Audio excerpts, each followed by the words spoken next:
This is TradeFlow News, bringing you relevant news and insights from around the world.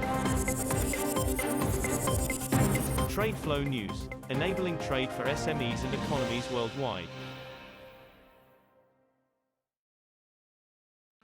These are some of the key topics that we will be looking into in today's program.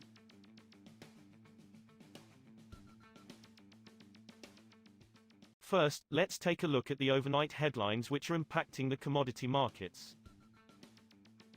European Union states are set to adopt new sanctions against Russia's oil majors Rosneft, Transneft and Gazprom Neft, but will continue to buy oil from them, an EU source told Reuters on Monday.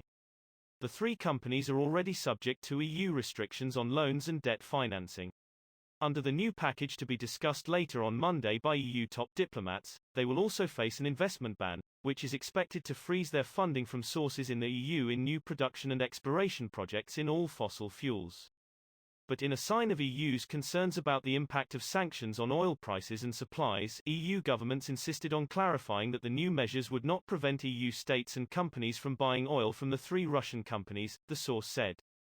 Oil prices dropped about 8% on Monday to the lowest in 2 weeks, as diplomatic efforts between Ukraine and Russia looked like they might end their conflict, which would boost global supplies, while a pandemic-linked travel ban in China cast doubt on the demand outlook. Brent futures fell $8.64, or 7.7%, to $104.03 a barrel by 10:59 a.m. Eastern Daylight Saving Time, 14:59 GMT. U.S. West Texas Intermediate, WTI, crude fell $8.74, or 8.0%, to $100.59. That puts both benchmarks on track for their lowest settlements since February 28. Both have surged since Russia's February 24 invasion of Ukraine and are up roughly 34% so far this year.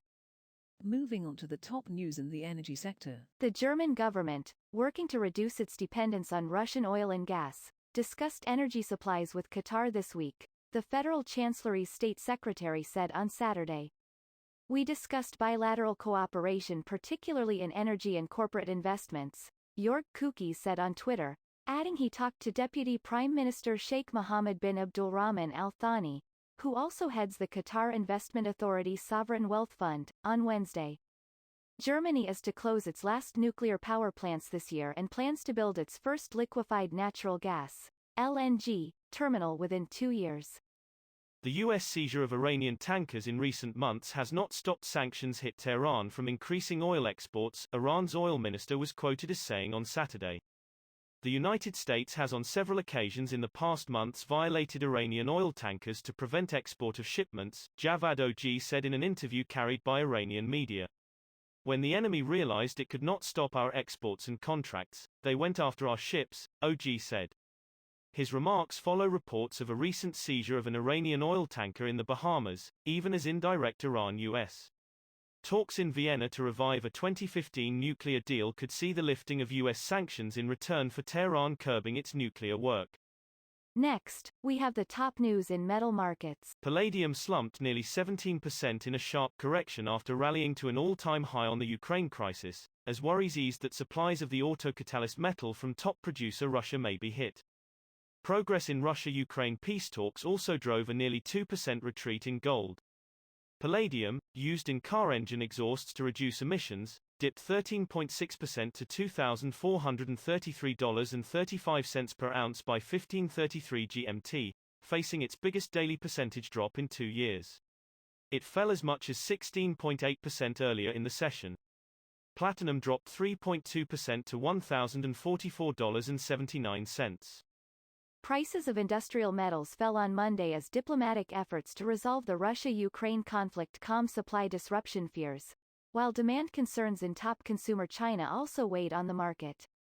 Benchmark aluminium on the London Metal Exchange was down 4.5% to $3,326 a ton at 17:42 GMT, having crossed $4,000 to hit a record high last week, while copper slipped 2.6% to $9,920 from an earlier 2-week low at $9,866.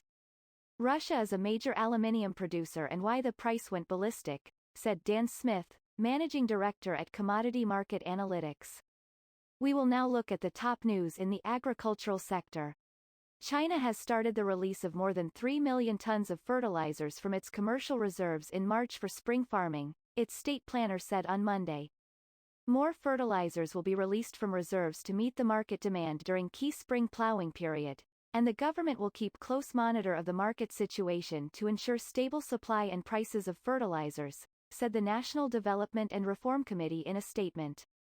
Beijing has been striving to source sufficient fertilizers to its 300 million farmers meanwhile to keep prices under control as the country vows to bolster food security amid the intensifying geopolitical situation. That is all for today's news on commodity markets. Stay tuned to TradeFlow News as we continue to provide you with more updates. We also invite you to follow us on Twitter at TradeFlow News, which allows you to watch our program on your mobile device or desktop to receive information from there.